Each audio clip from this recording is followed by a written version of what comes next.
Bonjour et bienvenue à cette nouvelle séance de cours enregistrée à distance.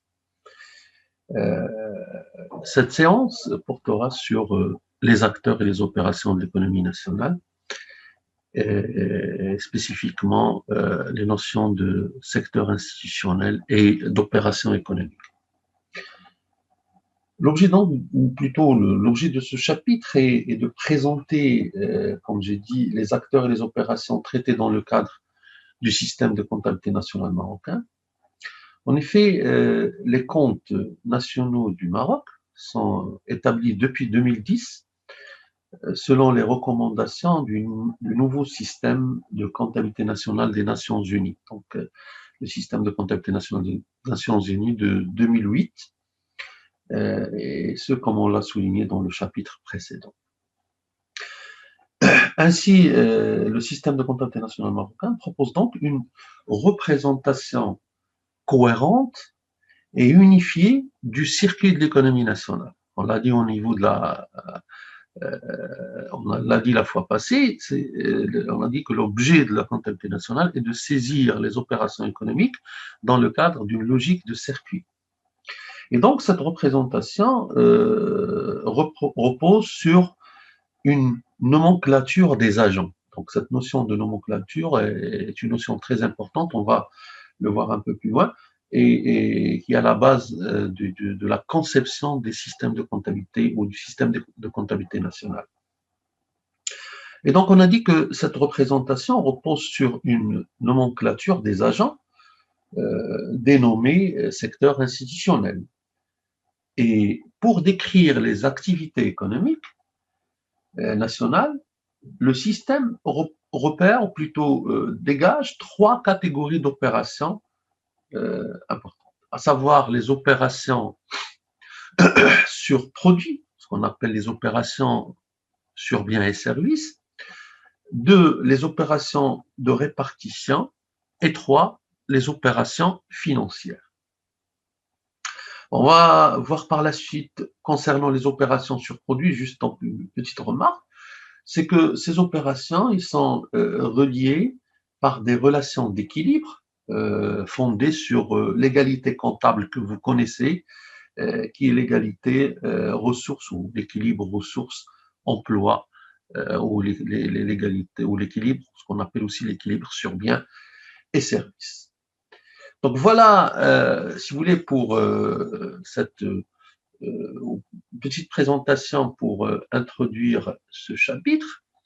Et maintenant, pour commencer, donc, comme on a dit, le système de comptabilité nationale distingue un ensemble d'acteurs qu'on appelle secteur institutionnel, mais on va voir que la notion de secteur institutionnel, elle aussi, est basée sur la notion d'unité institutionnelle, et aussi le système distingue ce qu'on appelle la notion de branche d'activité. Donc on a souligné une chose, c'est que le système de comptabilité nationale repose sur un ensemble de nomenclatures,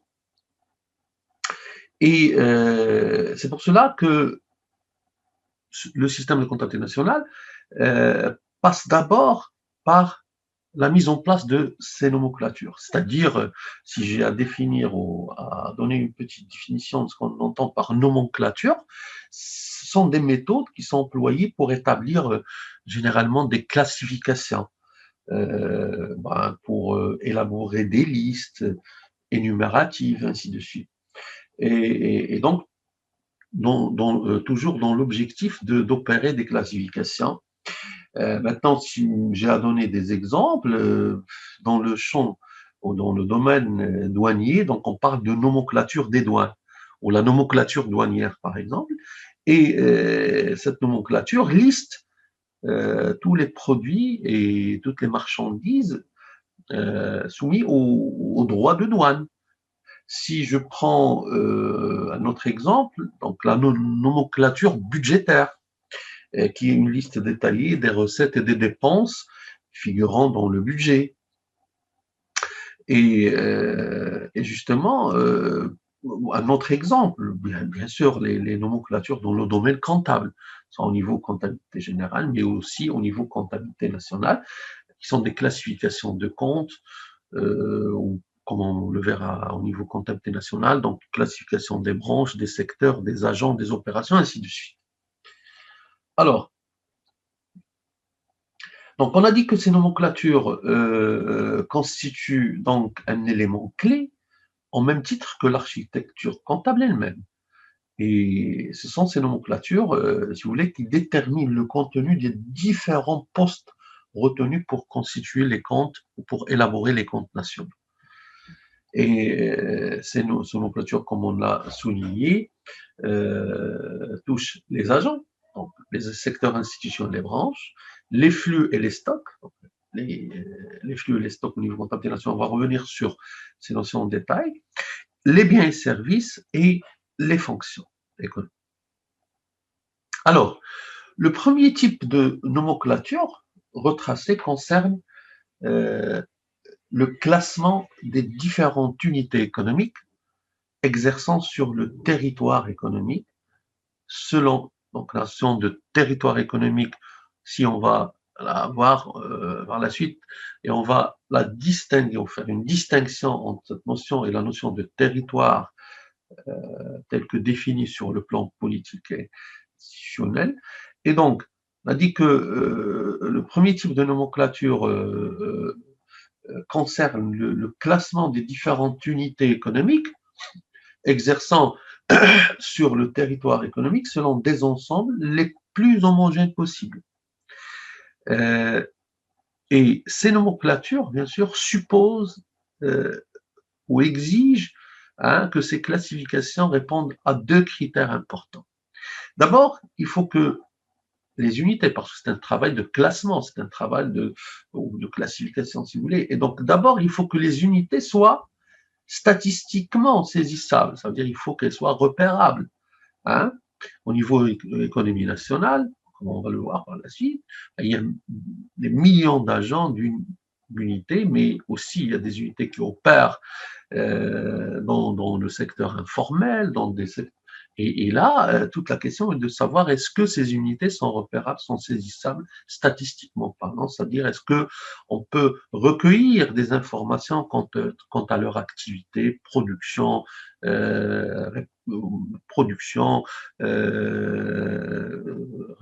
plutôt financement, ainsi de suite. Et donc, il faut que ces unités, comme on a dit, répondent à deux critères importants. Donc, il faut qu'elles soient statistiquement saisissables, mais aussi, il faut qu'elles soient homogènes dans l'exercice de leur fonction principale. Et là, c'est un élément important parce que tout travail de classification, bien sûr, nécessite de trouver des critères.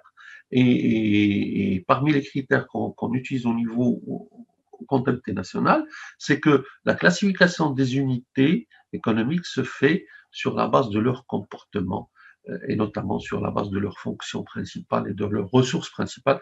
Et on va bien sûr détailler ces éléments par la suite. Alors, là, je suis en train en fait, de présenter d'une manière un peu succincte les éléments sur lesquels on va essayer bien sûr de revenir par la suite. Alors, pourquoi ces nomenclatures? Pourquoi le système de comptabilité nationale ou donc tel que aligné au système de comptabilité nationale des Nations Unies? Pourquoi donc elle se base sur des nomenclatures? Et bien parce que quand on l'a dit, l'activité économique d'un pays résulte d'un très grand nombre d'acteurs. Donc, entreprises, ménages, administration, ainsi de suite. Et donc, ces acteurs sont regroupés, bien sûr, et il faut trouver, comme on a dit, des critères homogènes pour, en fait, les mettre dans des ensembles bien déterminés. Et donc, ces agents aussi effectuent un ensemble d'opérations économiques, plutôt production, financement, ainsi de suite, sur un territoire économique. Et donc, si on peut dire les choses autrement, l'économie est constituée par les millions d'agents, et comme il n'est pas possible de les analyser individuellement, hein, donc la comptabilité nationale, bien sûr, définit ces agents dans le cadre de ce qu'on appelle des secteurs institutionnels, dont l'objectif de les regrouper, mais d'une manière la plus homogène possible. Alors, un secteur institutionnel va donc être une unité ou une entité économique visant à regrouper selon la nature de leur activité et leur fonction principale. Donc, lorsqu'on parle de fonction principale, on va le voir par la suite, on peut trouver des agents, on trouve des unités économiques qui, euh, qui ont qui produisent, mais aussi qui consomment. C'est pour cela que généralement, on retient au niveau comptabilité nationale l'activité qui prime, l'activité qui domine, l'activité significative. Et donc, si c'est la production, ben, on classe l'unité avec, dans un secteur où la fonction principale est la production. Et donc, un secteur institutionnel va donc être, pardon, donc un secteur institutionnel va donc être une entité économique visant à regrouper selon la nature de leur activité et leur fonction principale des agents ayant des comportements économiques homogènes ou identiques. Hein. Et dans ce sens, juste une petite ou deux petites remarques ou deux petites précisions. Donc d'abord, la comptabilité nationale s'applique à des agents résidents et donc des agents ayant un centre d'intérêt sur le territoire économique national. Et donc là, on verra cette notion de centre d'intérêt économique, qui est une notion importante, notamment dans le cadre de ces classifications, lorsqu'on traitera la notion d'unité institutionnelle. Et deuxième précision, deuxième remarque, c'est que le terme agent économique n'appartient pas au vocabulaire de la comptabilité nationale. C'est pour cela, donc, comme certainement, dans les différents cours d'économie, on parle d'agent économique, ben, en comptabilité nationale, ben, on utilise une autre notion qui est la notion d'unité institutionnelle. Parce qu'en comptabilité nationale, si vous voulez, on adopte une logique, hein, une logique institutionnelle, une logique fonctionnelle, et donc les unités sont définies par rapport à leur fonction économique. Et là, on utilise la notion d'unité institutionnelle, qui est, si vous voulez, le centre élémentaire de décision économique au niveau de l'économie nationale. Et donc, c'est sur la base, en définissant plutôt ces unités institutionnelles, que par la suite, on peut regrouper ces unités dans le cadre de secteurs institutionnels. Donc voilà.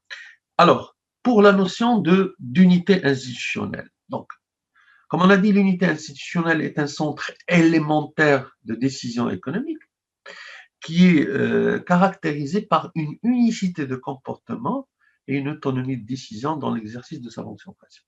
Alors, si vous voulez, le système de comptabilité nationale définit une unité institutionnelle par rapport à deux critères importants. D'abord, il faut que cette unité, qui est, comme on a dit, le centre élémentaire, l'unité élémentaire au niveau économie nationale, il faut d'abord que cette unité jouit de l'autonomie de décision dans l'exercice de sa fonction principale.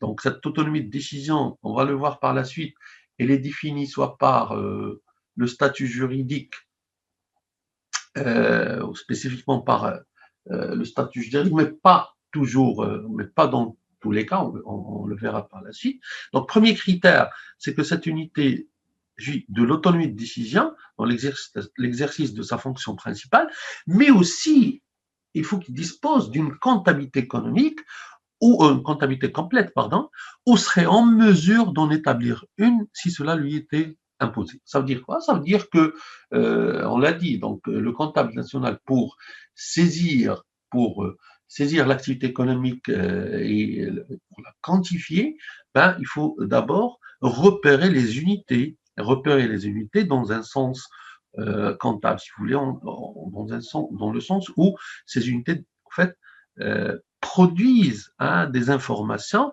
sur leur activité économique. Et donc, comme on a dit, selon le système de comptabilité nationale, toute une unité institutionnelle est définie par rapport à ces deux critères, donc l'autonomie de décision et bien sûr la détention d'une comptabilité complète. Alors, on peut dire que dans la définition de la notion d'unité institutionnelle, la question d'autonomie de décision est une question importante, mais aussi la question de la personnalité juridique l'est aussi. Donc là, si j'ai à donner un exemple, bon, d'abord et avant de donner cet exemple, on peut dire que, en fait, les unités institutionnelles, et c'est une remarque importante, les unités institutionnelles ne se confondent pas forcément avec les personnes physiques ou morales. Donc, je m'explique. Par exemple, si je prends un ménage, hein, donc les enfants vivant en famille avec leurs parents ne constituent pas des unités institutionnelles. Quoi? Parce qu'ils n'ont pas d'autonomie de décision. Par contre, le centre élémentaire de décision économique qui est pris dans le cadre de la comptabilité nationale, c'est la famille qui est considérée comme ménage. Et par contre, les sociétés filiales d'une société mère, dès qu'elles sont dotées de la personnalité juridique, et donc ils constituent des unités institutionnelles distinctes de la société mère. Et donc, dans ce cas-là, c'est le critère de la personnalité juridique qui prime. OK? Et on peut dire que la notion de personnalité ou la question de la personnalité juridique, bien sûr, implique une présomption d'autonomie de décision. Bon, maintenant, ce qu'il faut aussi donner comme remarque, c'est que toutes ces classifications, bien sûr, peuvent exister en l'absence de personnalité juridique et d'autres critères sont pris en compte, comme l'existence d'une comptabilité, comme on a dit, ainsi de suite. Alors, lorsqu'on parle de la notion d'unité institutionnelle, donc dans l'objectif d'arriver à constituer ou à former, comme on a dit, des secteurs institutionnels, bien sûr, sur un ensemble de critères homogènes, il y a d'abord ce qu'on appelle les concepts déterminants dans la définition d'une unité institutionnelle. C'est-à-dire, lorsqu'on définit une unité institutionnelle, bien sûr, on a dit il faut que cette unité dispose d'une autonomie de décision, il faut qu'il dispose aussi d'une comptabilité complète, mais se posent en fait deux questions principales. D'abord, le territoire sur lequel opère l'unité institutionnelle, mais aussi le facteur ou l'élément spatial. Donc, sur quelle période on va mesurer notamment les opérations faites par cette unité institutionnelle. Et donc, en d'autres termes, on peut dire qu'au niveau comptabilité nationale, se pose le problème des frontières de l'économie nationale. Et donc, c'est pour cela que généralement, pour définir ces frontières, il y a un ensemble de critères ou un ensemble de concepts. Et selon le système de comptabilité nationale marocain, il y a trois éléments qui sont envisagés, ou trois critères qui sont envisagés pour définir les frontières de l'économie nationale. D'abord, sur le plan, dans le cadre, si vous voulez, spatial, ou sur le plan du cadre spatial, en fait, le champ spatial défini par le système de comptabilité nationale, c'est l'économie nationale, qui est délimitée par l'ensemble des unités résidentes ayant un intérêt économique sur le territoire économique national. Et là, remarquez qu'en comptabilité nationale, on utilise la notion de territoire économique, qui est bien sûr, comme on l'a souligné, différente de la notion de territoire telle que définie sur le plan politique. Et donc, comme j'ai dit, la notion de territoire économique tel que défini par le système de comptabilité nationale, donc je répète, englobe donc le territoire économique du Maroc et englobe le territoire géographique du pays, comme je dis, l'espace aérien national et les eaux territoriales, les enclaves territoriales, c'est-à-dire les territoires géographiques situés dans le reste du monde et utilisés en vertu, bien sûr, de traités internationaux, d'accords entre États, par les administrations publiques marocaines. Donc, par exemple, ambassade, consulat, ainsi de suite. Et le territoire économique ne comprend pas ce qu'on appelle les enclaves extraterritoriales, c'est-à-dire les parties du territoire géographique du pays utilisées par des administrations publiques d'autres pays et par des institutions et des organisations internationales, bien sûr en vertu aussi de traités internationaux d'accords entre États. Et là aussi, les ambassades, consulats étrangers installés au Maroc, les locaux occupés par les organismes internationaux, ainsi de suite. Donc, comme on a dit, une fois défini le cadre spatial, ben le système de comptabilité nationale définit aussi un cadre temporel. Et donc, le système de comptabilité nationale définit un cadre temporel dans lequel les opérations économiques sont saisies, quantifiées et comptabilisées. Et la comptabilité nationale, comme vous le savez, et comme toute comptabilité, est essentiellement une comptabilité de flux, même si certaines opérations ou certains comptes, par la suite on les verra, notamment ce qu'on appelle les comptes de patrimoine, enregistrent des stocks. Donc, même si on a ces tableaux, ces comptes, la comptabilité nationale reste, comme toute comptabilité, une comptabilité de flux, essentiellement une comptabilité de flux. Alors, un flux, comme vous le savez, fait référence à des actions ou à des opérations ayant lieu au cours d'une période déterminée. Et au niveau justement de la comptabilité nationale, cette période est l'année civile. Donc, si vous voulez, une variable de flux, bien sûr, se rapporte à un intervalle de temps, et donc toutes les opérations économiques envisagées dans la comptabilité nationale donc sont des flux et ils sont sont enregistrés en tant en fait que mouvement, en tant que en fait un mouvement précis dans le temps entre une période X et une période Y. Alors, avec ce cadre temporel, le système de comptabilité nationale définit une notion fondamentale, qui est la notion de résidence.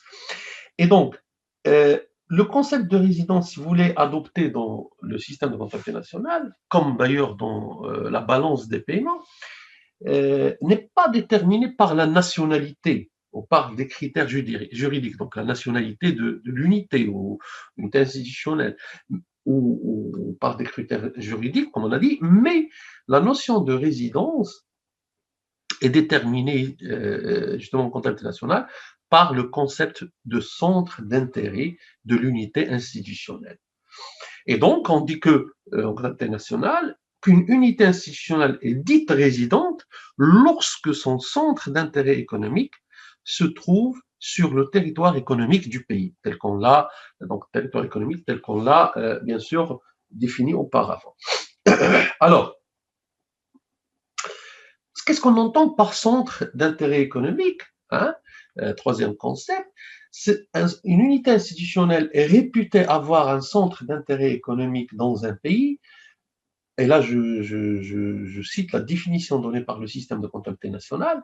Donc une unité institutionnelle est réputée avoir un centre d'intérêt économique dans un pays lorsqu'il existe à l'intérieur du territoire économique de ce pays un endroit, donc un domicile, exemple un domicile, lieu de production ou autres locaux, dans lequel ou à partir duquel cette unité exerce et a l'intention d'exercer ou de continuer d'exercer des activités et d'effectuer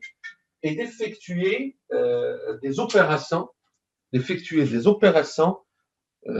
économique d'une ampleur significative. Ça veut dire que l'activité de l'unité doit être une activité, bien sûr, significative. Donc, un ensemble d'opérations qui ont un impact significatif au niveau de l'économie nationale.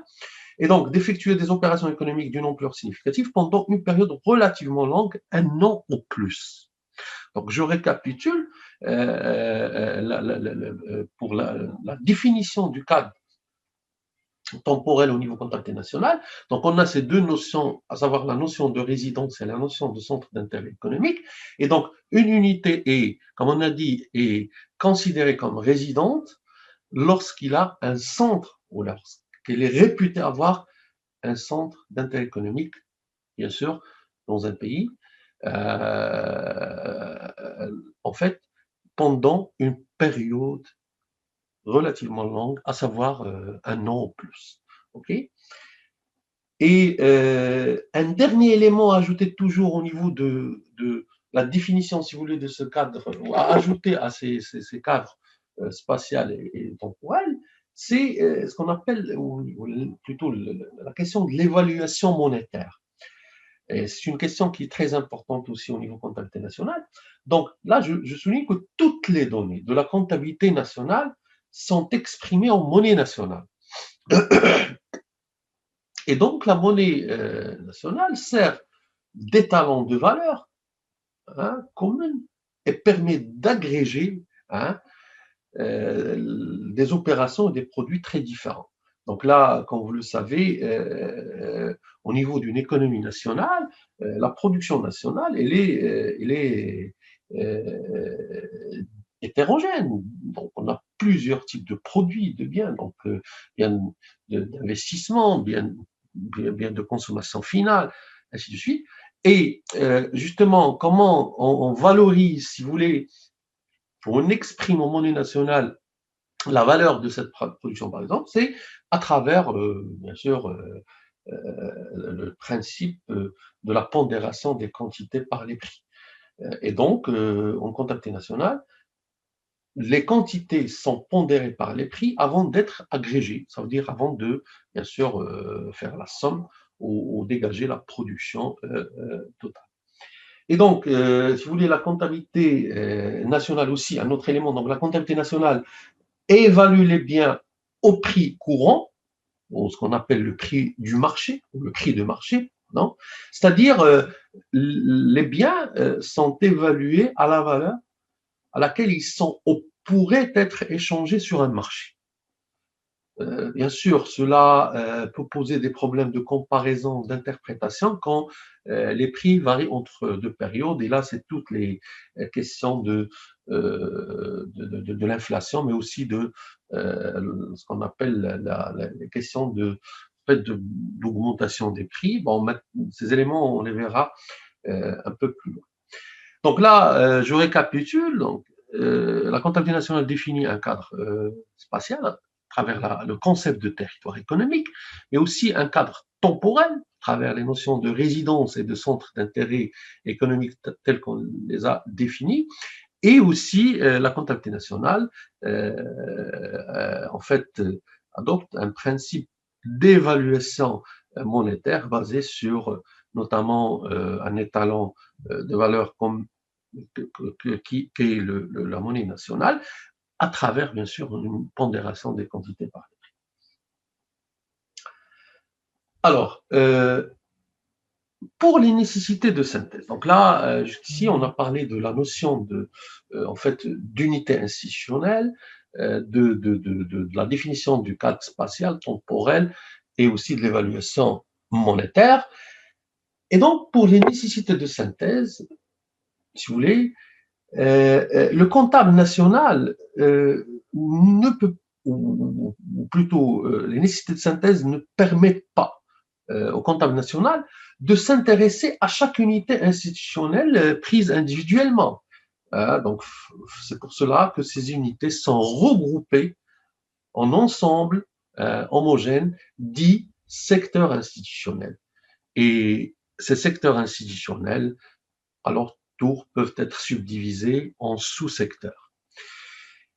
Et donc, les unités institutionnelles résidentes qui constituent l'économie nationale se répartissent justement, dans le cadre du système de comptabilité nationale, se répartissent en 5 secteurs institutionnels mutuellement exclusifs. Et un 6e secteur, bien sûr, fictif, qui est le secteur reste du monde. Et donc, on passe à la notion de secteur institutionnel. Et en fait, la notion de secteur institutionnel est définie par le système de comptabilité nationale comme étant l'ensemble des unités institutionnelles ayant un comportement économique analogue. Et donc, le comportement économique est défini par rapport à 2 critères conjoints, à savoir la fonction principale et les ressources principales de l'unité. Et donc, pour donner la définition, on peut dire qu'un secteur institutionnel regroupe les unités institutionnelles ayant un comportement analogue, c'est-à-dire qu'elles disposent de la même fonction principale et des mêmes ressources principales. Et donc, si vous voulez, le système de comptabilité nationale définit les secteurs par rapport à la fonction que joue chaque unité institutionnelle au niveau de l'économie nationale. Donc, est-ce que cette fonction est la production, ou le financement, ou la consommation, ainsi de suite. Et donc, les unités relevant de ces des secteurs institutionnels, bien sûr, effectuent, comme on a dit, des opérations économiques avec des unités non résidentes. Et c'est pour cela, comme je l'ai souligné, ces unités non résidentes sont regroupées dans un secteur, on l'a souligné, fictif, qu'on appelle le reste du monde, justement pour rendre compte des opérations que font les unités résidentes avec les unités non résidentes.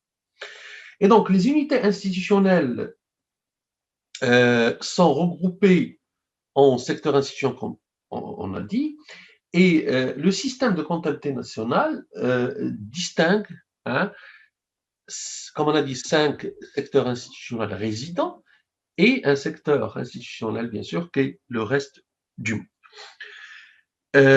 Et ces secteurs, tels que définis par le système de comptabilité nationale, sont d'abord le secteur des sociétés non financières, hein, le secteur des sociétés financières, le secteur des administrations publiques, le secteur des ménages, le secteur des institutions sans but lucratif au service des ménages, et bien sûr le secteur du reste du monde. Donc on va essayer de voir secteur par secteur, et là on commence par le secteur des sociétés non financières. Donc le secteur des sociétés non financières comprend l'ensemble des unités institutionnelles, bien sûr dotées de la personnalité juridique, qui sont des producteurs marchands. Donc là, la notion de production marchande est importante, essentielle pour définir le secteur des sociétés non financières. Donc des producteurs marchands, et dont l'activité principale, hein, et dont la fonction principale consiste à produire des biens et services non financiers. Parce que les unités qui produisent des biens et services, ou surtout des services, donc les unités qui produisent des services financiers, ces unités sont regroupées dans un autre secteur, à savoir le secteur des sociétés financières. On va essayer de voir par la suite. Et donc, je répète, le secteur des sociétés non financières regroupe donc l'ensemble des unités institutionnelles dont la fonction principale est la production des biens et services marchands non financiers. Et donc, sans concerner bien sûr toutes les sociétés, hein, qu'elles soient des sociétés privées ou publiques. Aussi, il faut souligner à ce niveau qu'il y a des cas, ou des cas exceptionnels, ou des cas à prendre en considération, comme la notion de, comme le cas de ce qu'on appelle les quasi-sociétés, qui généralement sont des unités qui ne sont pas dotées de la personnalité juridique, Hein, donc, mais ils tiennent une comptabilité complète et ils jouissent de l'autonomie de décision. Donc, si j'ai à donner un exemple, une société contrôlée et majoritairement financée par une administration publique, hein, sera incluse dans le secteur des sociétés, si elle a une production principalement marchande. Hein, donc une administration qui contrôle et qui finance majoritairement une administration plutôt une société, donc une administration publique qui finance ou qui contrôle une société, ben cette société, s'il a une activité marchande, elle est classée avec le secteur des sociétés non financières. Activité marchande, c'est-à-dire ses ventes couvrent plus de la moitié de ses coûts de production.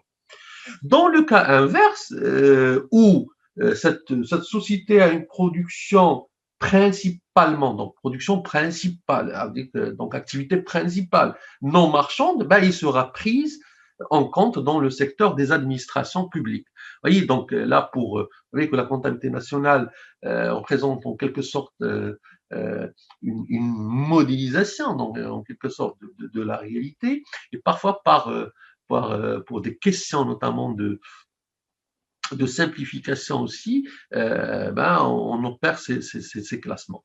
Mais là, toujours, bien sûr, ces classements sont basés sur des critères, donc comme l'exemple qu'on a souligné. Aussi, si je prends le cas des institutions, par exemple les associations sans but lucratif au service des ménages, ben, si ils ont une activité marchande, ben, automatiquement, ils seront classés, bien sûr, avec le secteur des sociétés non financières. Donc, le secteur des sociétés non financières est constitué de deux sous-secteurs en fonction du pouvoir qu'il est contre. Donc, il y a ce qu'on appelle les sociétés non financières publiques et il y a les sociétés non financières privées. Okay.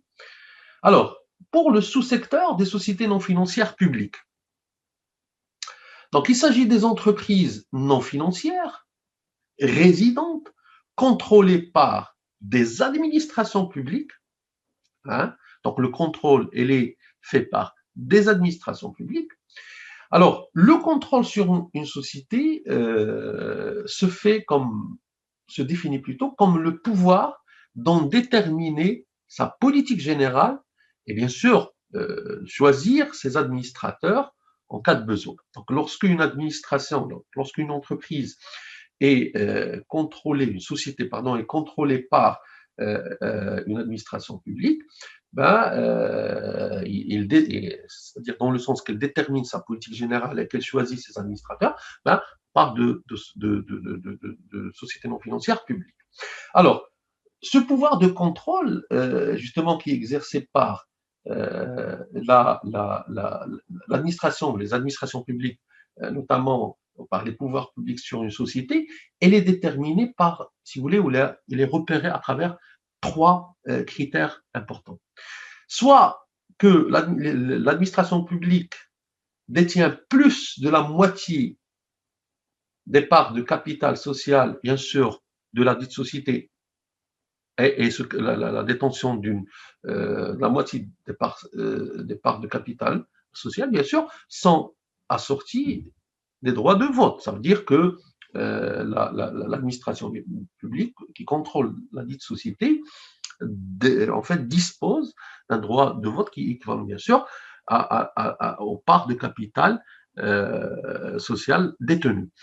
Deux, soit, donc toujours en parlant de ce pouvoir, c'est-à-dire contexte, on parle d'un pouvoir de contrôle d'une administration publique sur une société. Donc soit, premier cas comme on a dit, soit lorsqu'elle détient plus de la moitié des parts de capital, notamment assorties des droits de vote. Deux, l'administration publique, d'une manière ou d'une autre, si vous voulez, dispose du contrôle de plus de la moitié des droits de vote attribués aux actionnaires. Donc là, l'administration publique détient en fait plus de la moitié des droits de vote. Et là, donc, on dit que l'administration publique contrôle la dite société, et donc la dite société est classée dans le sous-secteur des sociétés non financières publiques. Troisième cas de figure, en fait, c'est le cas où, en vertu d'une loi, donc soit en vertu d'une loi, d'un décret ou d'un règlement spécial, donnant au pouvoir public le droit de déterminer la politique des entreprises concernées ou d'en nommer les administrateurs. Donc là, l'administration publique, bien sûr, ou la loi, ou par la loi, les pouvoirs publics ont en fait le droit, ont le pouvoir justement de déterminer la politique d'une entreprise, d'une société, ou d'en nommer les administrateurs. Et dans ce cas-là aussi, une société ou la dite société, elle est, si vous voulez, classée avec le sous-secteur des sociétés non financières publiques. Et,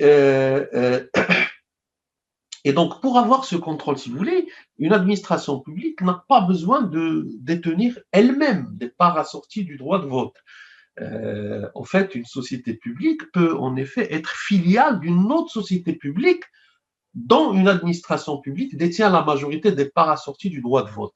Ça veut dire, on peut avoir une société, bien sûr, qui est une société publique, qui en fait, contrôle ou qui a une filiale quelque part, et que, justement, cette administration publique contrôle, en fait, a le contrôle ou détient la majorité des parts assorties de ce droit de vote. Donc, donc la dite filiale, elle est aussi classée comme société non financière publique.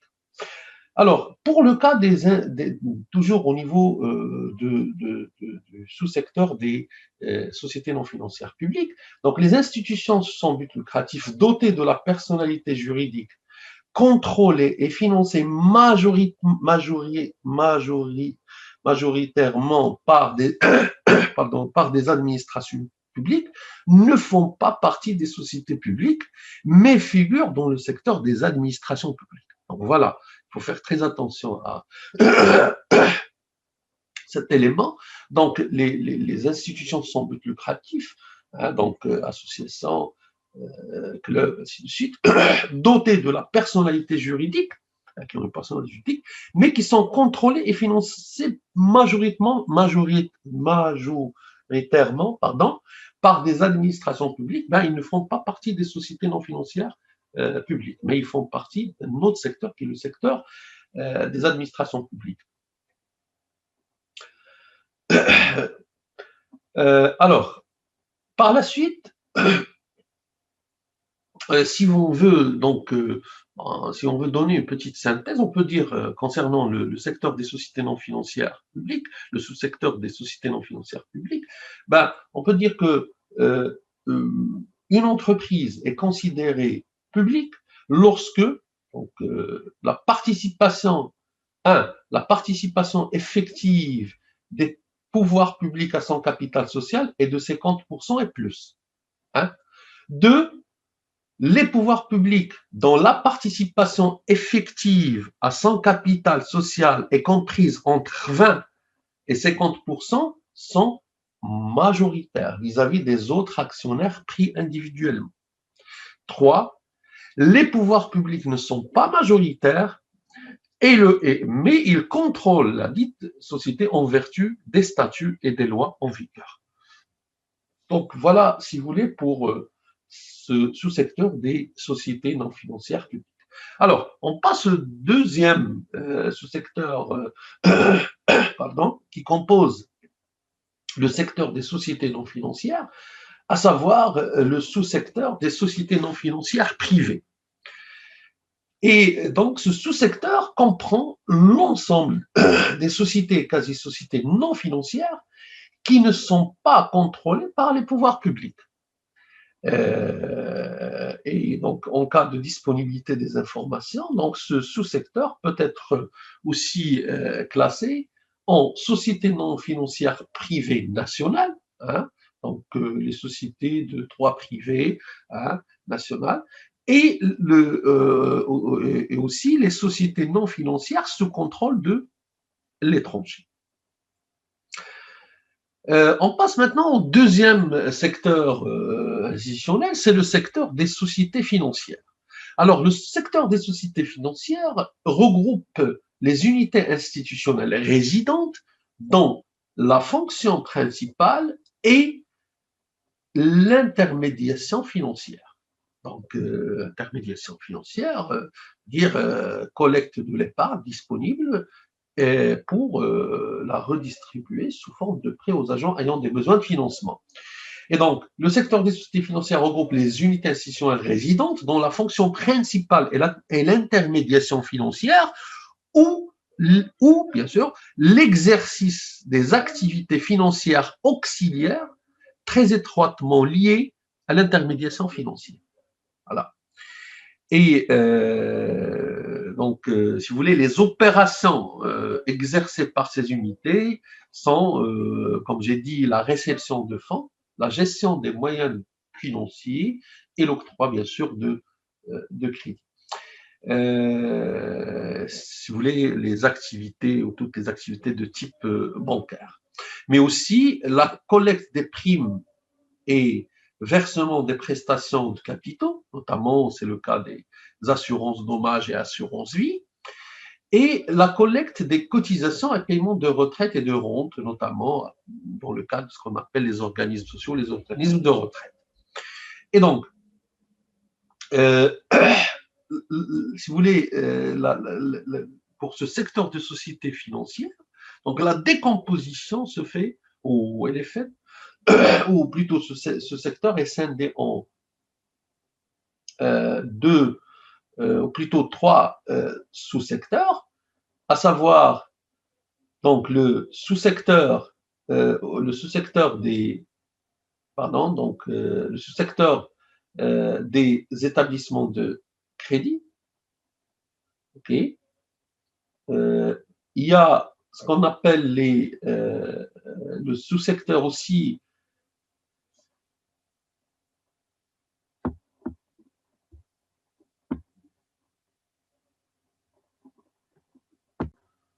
à côté donc des établissements du secteur des établissements de crédit, le secteur des sociétés financières regroupe bien sûr d'autres sous-secteurs, notamment Banque Maghreb, les autres, le secteur des autres intermédiaires financiers, bien sûr, autres que les sociétés d'assurance et organismes de retraite, les auxiliaires financiers et les sociétés d'assurance et organismes de retraite. Si vous voulez, le secteur des sociétés financières, en fait, regroupe trois composantes essentielles, notamment, d'abord plutôt la composante qu'on peut appeler institutions financières monétaires, bien sûr, qui fournissent principalement des services d'intermédiation financière à caractère monétaire. Et là, on y trouve la Banque centrale, les autres institutions financières monétaires, donc soit les établissements de crédit assimilés, donc banques commerciales, banques mutualistes, coopératives, donc les institutions financières, en fait les institutions les établissements de monnaie électronique, les sociétés financières, ainsi de suite. Le deuxième, si vous voulez, ou la deuxième composante, ce sont les sociétés financières hors intermédiation, hors institution financière monétaire.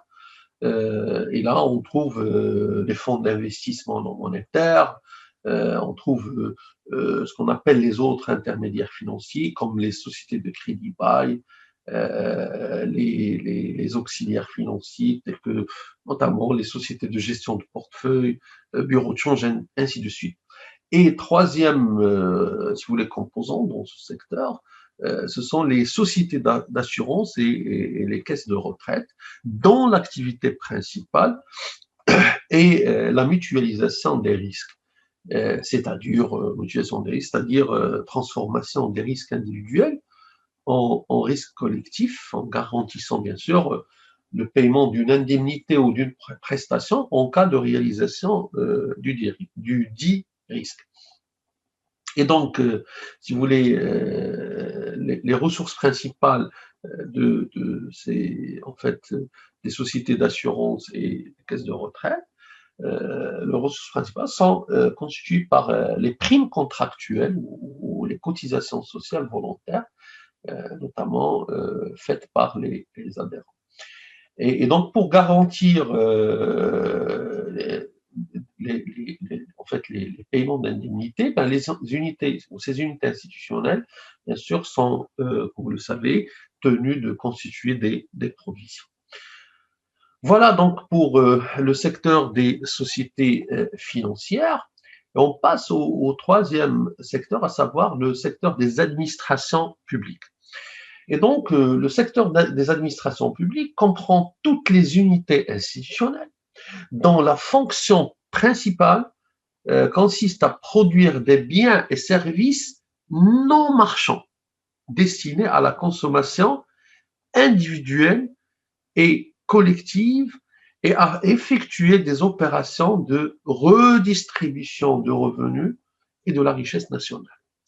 Donc, voilà, si vous voulez, comment le système de comptabilité nationale définit le secteur des administrations publiques. Donc, d'abord par la production de biens et services non marchands destinés soit à la consommation individuelle ou collective, mais aussi la réalisation des opérations de redistribution de revenus. Et donc, les ressources principales de ces unités proviennent essentiellement des contributions obligatoires reçues directement ou indirectement des unités appartenant aux autres secteurs, donc impôts, taxes. Et bien sûr, et ces unités tiennent bien sûr une comptabilité sur leurs recettes et dépenses au cours de l'exercice comptable en question. Et donc, les administrations publiques, si vous voulez, réalisent principalement des productions non marchandes, c'est-à-dire leurs biens et services sont fournis gratuitement, ou à des prix économiquement non significatifs. Généralement, des prix de vente qui ne couvrent pas entièrement le coût de production. Et le secteur des administrations publiques, si vous voulez, pour sa décomposition, regroupe d'abord ce qu'on appelle l'administration publique centrale, qui comprend l'État et les organismes divers d'administration centrale, si vous voulez, dont la compétence s'étend sur tout le territoire économique. Deuxième sous-secteur, on trouve les administrations publiques locales, dont la compétence, bien sûr, s'étend seulement sur une partie du territoire. Et là, on trouve, bien sûr, les collectivités locales, les centres, notamment les différentes institutions, donc chambres de commerce, ainsi de suite. Donc, voilà, sur le plan notamment des régions, des communes, ainsi de suite. Et troisième sous-secteur, ce qu'on appelle le sous-secteur des administrations de sécurité sociale, la CNSS, qui regroupe bien sûr les caisses de sécurité sociale, dont bien sûr l'activité principale consiste à fournir des prestations sociales, notamment. Quatrième secteur, c'est le secteur des ménages. Donc, le secteur des ménages regroupe les unités institutionnelles dont la fonction principale est de consommer. Donc, voilà, si vous voulez, la définition qu'on donne. Et donc, le ménage comme étant un petit groupe de personnes qui partagent le même logement. Donc, si on veut définir un ménage, on peut le définir comme étant un petit groupe de personnes qui partagent le même logement, qui mettent en commun une partie ou la totalité de leurs revenus et de leur patrimoine et qui consomment, donc là c'est bien sûr la fonction principale, collectivement certains types de biens et de services, principalement bien sûr les produits alimentaires et les services de logement. Et donc, aussi, où il faut souligner aussi un élément important au niveau de ce secteur, donc ce secteur des ménages. Donc, dans la comptabilité nationale, le système prévoit par convention qu'on intègre également dans ce secteur des ménages les entrepreneurs individuels, c'est-à-dire en fait, ceux-ci ne disposent pas d'une personnalité morale. Donc les entrepreneurs ne disposent pas d'une personnalité morale. C'est pour cela qu'on distingue au niveau de ce secteur les ménages purs, c'est-à-dire l'ensemble des occupants d'un même logement, famille, et là on va voir par la suite la décomposition du secteur. Donc on peut dire que dans ce secteur on distingue les ménages purs, c'est-à-dire l'ensemble des occupants d'un même logement, soit famille ou ce qu'on appelle population des institutions telles que internats, casernes, militaires, ainsi de suite. Et donc, à côté des ménages purs, on a les entrepreneurs individuels. Les entrepreneurs individuels, bien sûr, qui sont des unités économiques qui ne possèdent pas de personnalité juridique distincte de la personne physique de leur exploitant. Par exemple, un agriculteur, un artisan, ainsi de suite. Donc là, bien sûr, ces unités-là sont scindées, sont mis, notamment, bien sûr, avec dans le secteur des ménages. Alors, pour la décomposition donnée par le système de comptabilité nationale au secteur des ménages, ben, on a 3 sous-secteurs, à savoir ce qu'on a premier sous-secteur, donc les individus économiquement autonomes, hein, des personnes célibataires, ainsi de suite, les familles, donc, et 3, ce qu'on appelle la population des institutions, c'est-à-dire l'ensemble des personnes qui vivent ensemble, qui consomment, mais dans le cadre d'institutions, comme j'ai dit auparavant, donc internat, caserne militaire, institutions pénitentiaires, ainsi de suite. On passe maintenant à un autre secteur, donc c'est le secteur des institutions sans but lucratif au service des ménages. Alors, le secteur des institutions sans but lucratif au service des ménages regroupe les unités dotées de la personnalité juridique qui servent les ménages et sont des producteurs non marchands privés. Ça veut dire ce sont différents de l'administration publique, donc ce ne sont pas des administrations publiques, ce sont des unités qui ont une personnalité juridique, mais qui produisent ou qui servent les ménages à travers, bien sûr, la production non marchande, notamment de services non marchands. Et là, ce qu'on appelle des producteurs non marchands privés. Et donc, si vous voulez, leur statut leur interdit de procurer un revenu à l'unité qui les a créés ou les contrôle. Donc, on trouve bien sûr les partis politiques, les syndicats de salariés, les associations, les fondations, ainsi de suite, les clubs, ainsi de suite.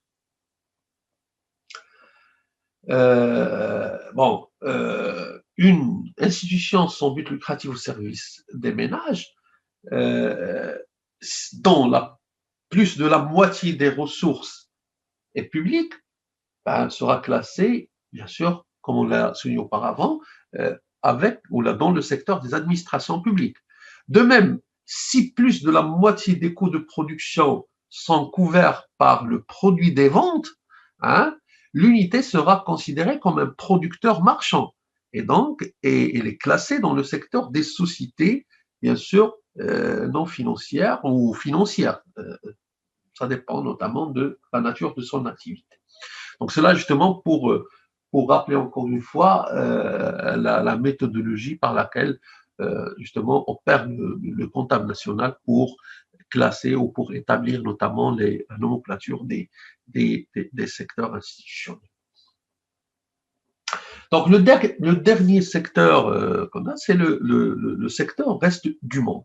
Ben, les secteurs institutionnels résidents de l'économie nationale, bien sûr, effectuent une gamme d'opérations avec les unités économiques non résidentes.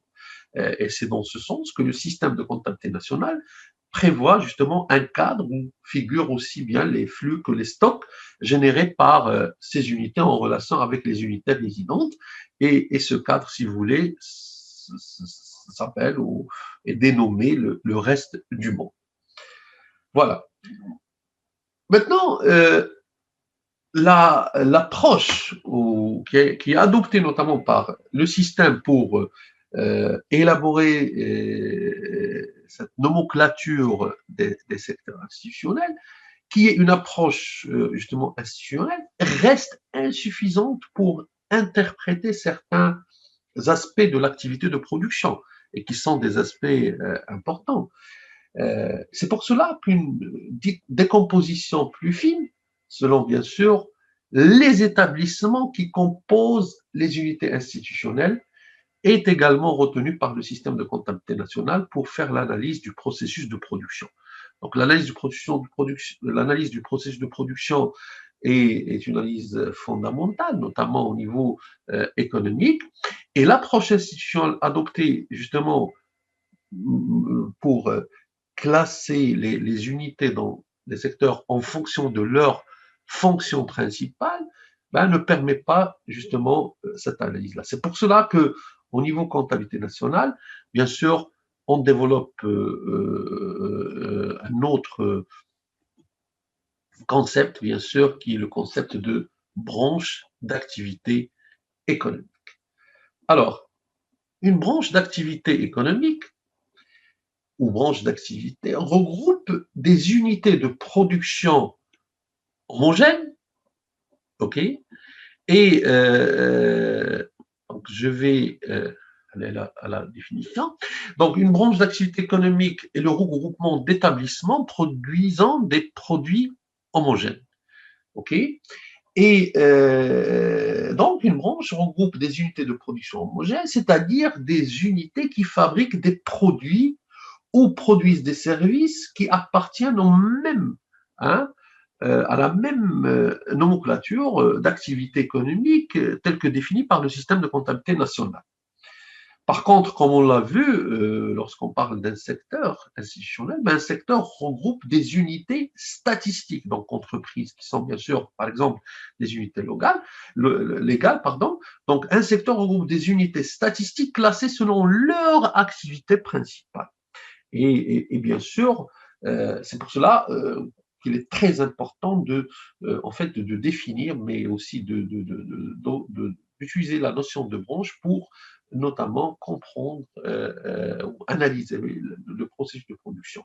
Alors, à titre d'exemple, une entreprise, pour montrer cette, si vous voulez, cette différence entre les deux notions, donc la notion de branche et la notion de secteur. Donc, si on prend une entreprise qui est bien sûr une unité institutionnelle, qui est considérée comme une unité institutionnelle, ben, une entreprise peut avoir plusieurs productions de nature différente, donc plusieurs produits. Par exemple, une entreprise de transport routier qui a pour activité principale le transport peut également avoir une activité secondaire de réparation. Alors, dans ces conditions, si l'on souhaite étudier les processus de production, il est préférable de décomposer en fait l'entreprise en deux unités de prestation de services, notamment de transport et de réparation. Et donc, cette entreprise va se retrouver avec si vous voulez, en fait, deux unités de prestation de services. Pour cela, donc pour faire si vous voulez, ce travail de décomposition, hein, donc de faire ce passage à la notion de secteur à la notion de branche, donc là, il y a deux méthodes qui sont possibles et qui sont utilisées justement au niveau comptabilité nationale. La première méthode repose sur une décomposition en unités d'activité économique au niveau local, ce qu'on appelle les unités d'activité économique au niveau local. Et la seconde méthode, bien sûr, se base sur une décomposition en unités de production homogène. Alors, qu'est-ce qu'on entend par une unité d'activité économique au niveau local? Une unité d'activité économique, d'activité locale, d'activité économique locale est la partie d'une unité d'activité économique relevant du niveau local, qu'on appelle établissement. Donc un établissement, bien sûr, et qui correspond à une ou plusieurs subdivisions opérationnelles de l'unité institutionnelle. Ben là, on revient à l'exemple toujours de l'entreprise qui produit notamment un service de transport, mais aussi il produit un service de réparation. Et donc, l'unité institutionnelle, pour cela, doit disposer d'un système d'information permettant de fournir ou de calculer pour chaque unité d'activité économique locale au moins la valeur de la production, la valeur de la consommation intermédiaire, la rémunération des salariés, ainsi de suite. Et justement, pour que le comptable, sur le plan comptabilité nationale, on puisse repérer, si vous voulez, et collecter l'information sur chaque notamment unité ou subdivision opérationnelle appartenant à l'unité institutionnelle en question. Et donc, l'unité locale correspond, si vous voulez, à une unité institutionnelle, et là, c'est un élément important. Donc, une unité locale peut correspondre à une unité institutionnelle, hein, ou à une partie d'unité institutionnelle produisant des biens ou des services en un lieu topographiquement identifié. Voilà. Et là, on peut ajouter aussi que l'unité d'activité économique au niveau local est naturellement au moins, si vous voulez, aussi homogène que l'entreprise du point de vue notamment du processus de production. Hein, parce que elle peut nous donner, si vous voulez, en termes d'information, une idée beaucoup plus fine sur le processus de production que lorsqu'on prend l'unité institutionnelle dans sa globalité. Mais en fait, ce n'est pas toujours le cas, si vous voulez. Par exemple, si on revient à l'entreprise de transport, l'entreprise de transport peut exercer ces deux activités en un même lieu et ne pas les distinguer dans sa comptabilité. Et dans ce cas, donc, la totalité de l'entreprise correspondra à un seul établissement qui aura lui aussi deux activités distinctes. C'est pour cela que justement les établissements, dans ce cas, notamment à travers cette méthode, les établissements sont regroupés en fonction de leur activité principale. Ok, donc, et ce regroupement se fait par rapport à une nomenclature d'activités. Donc, c'est ce qu'on trouve dans les systèmes de comptabilité. Donc, toujours, on définit des nomenclatures d'activités et on classe les établissements en fonction de cette on regroupe si vous voulez, les établissements en fonction de leur activité principale telle que définie dans la nomenclature en fait d'activité. Et là, dans le système de comptabilité des Nations Unies, cette nomenclature s'appelle la classification internationale type par industrie. On appelle la CITI, donc CITI, ou classification internationale type par industrie. Dans le système européen des comptes, la nomenclature de référence dans ce cadre-là s'appelle la nomenclature statistique des activités économiques dans la communauté européenne. Donc la NACE, ça veut dire donc NACE, qui est elle-même, si vous voulez, dérivée de la CITI. Et donc le regroupement d'établissements de même activité principale représente la branche d'activité. Et dans ce sens, donc, le système de comptabilité nationale, bien sûr, dans la définition de la branche, donc une branche d'activité regroupe les unités d'activité économique au niveau local exerçant une activité économique identique ou similaire. Voilà. Donc maintenant, pour si vous voulez, la deuxième approche, la deuxième méthode, on utilise justement pour définir la notion de branche d'activité. Les branches d'activité dans le cadre de cette deuxième méthode, en fait, sont définies par rapport à, en fait, à la notion de l'unité de production, sont définies par unité de production homogène. Et l'unité de production homogène exerce, si vous voulez, une activité unique définie par ses entrées de produits, donc les inputs, son processus de production et ses sorties de produits, c'est-à-dire les outputs. Et donc les produits Donc là, c'est beaucoup plus, dans le cadre de cette définition, c'est beaucoup plus une classification par produit. Et donc, les produits qui constituent les entrées et les sorties sont eux-mêmes caractérisés à la fois par leur nature, donc la nature de produit, leur stade d'élaboration, donc produit fini, semi-fini, et la technique de production utilisée. Et donc, ils peuvent être classés selon, comme on a dit, une nomenclature de produits ou une nomenclature des produits. Et donc, les regroupements, si vous voulez, d'unités homogènes sont, si vous voulez, des branches homogènes. Et le système de comptabilité nationale donne la définition suivante. Donc, la branche homogène constitue un regroupement d'unités de production homogènes. Et donc, l'ensemble, si vous voulez, des activités couvertes par une branche homogène est décrit par rapport à ce qu'on appelle une nomenclature de produits. Et donc, la branche homogène, si vous voulez, produit les biens ou services décrits dans la dite nomenclature, bien sûr. Voilà. Donc voilà, si vous voulez, pour en fait cette question de branche, cette notion, pardon, de branche d'activité économique. Donc, pour récapituler, je veux dire qu'on a défini, en traitant, si vous voulez, les acteurs de l'économie nationale tels que définis dans le cadre de la comptabilité nationale, on a vu la notion d'unité institutionnelle, la notion de secteur institutionnel et la notion de branche d'activité économique.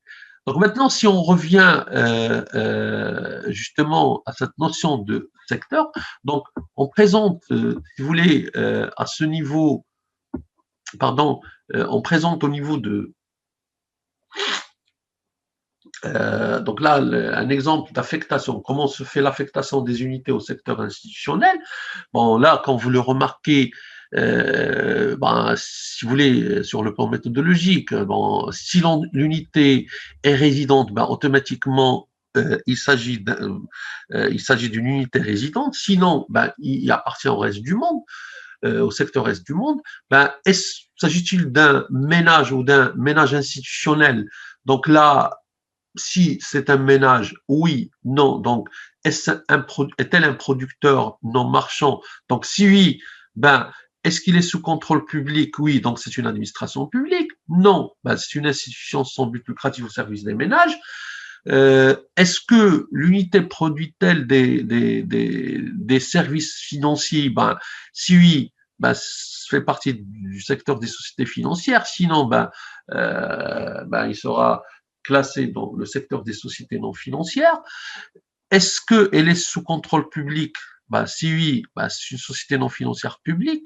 Non, automatiquement, est-ce qu'elle est sous contrôle étranger? Si oui, donc c'est une société non financière sous contrôle étranger ou sinon, donc, elle est une société non financière privée nationale. La même chose pour les sociétés financières. Est-ce que si l'unité est sous contrôle public, c'est une société financière publique. Sinon, il est une société financière en fait privée, donc soit sous contrôle étranger, soit une société financière privée nationale. Et donc, par la suite, comme on l'a souligné, le système de comptabilité nationale donne donc une nomenclature des secteurs institutionnels. Et donc, comme vous le remarquez, et comme on l'a souligné, donc l'économie totale, bien sûr, avec le code S1, regroupe les sociétés non financières avec les sous-secteurs qu'on a souligné. Et par la suite, donc, le secteur des sociétés financières avec les sous-secteurs qui le composent, le secteur des administrations publiques, ainsi de suite. Voilà. Donc, c'est, si vous voulez, c'est la nomenclature des secteurs institutionnels tels que définis par le système de comptabilité nationale marocain. Concernant, bien sûr, la notion de branche, vous avez ici là aussi la nomenclature des branches d'activité de la comptabilité nationale selon le système de comptabilité nationale marocain. Donc, vous remarquez que, bien sûr, il y a la branche et, bien sûr, l'identification, le nom de la branche. Donc, par exemple, là, si vous voulez, c'est une partie de la nomenclature donc, que je présente, pas toute la nomenclature. Donc là, vous avez l'agriculture, sylviculture, chasse, et vous avez bien sûr les sous-branches, donc culture, arboriculture, élevage, ainsi de suite, la branche pêche, aquaculture, ainsi de suite. Donc, vous voyez, donc là, les branches avec les différentes sous-branches. Donc, juste pour rappel, donc la nomenclature marocaine des activités, comme on l'a souligné, est classée en branches, sous-branches et activités. Voilà, branche, sous-branche et activités. Et chaque branche est ventilée en sous-branches, bien sûr, qui sont, comme on l'a souligné, ventilées en activités. Donc, à titre d'information, la nomenclature des activités marocaines compte 59 branches qui sont identiques à celles de la CITI de la NAS, comme on l'a souligné, et 223 sous-branches et en fait 586 activités. OK? Alors, bon, maintenant, pour plus de détails, vous pouvez consulter ces nomenclatures sur le site du Haut Commissariat au Plan, HCP, et donc là, vous avez toutes les nomenclatures des secteurs, des activités, des branches d'activités détaillées. On passe maintenant à la deuxième partie composant ce chapitre, à savoir la partie portant sur les opérations économiques.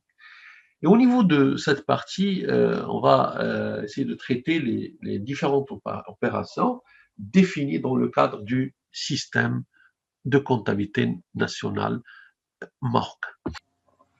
Le système de comptabilité nationale définit 4 types d'opérations économiques.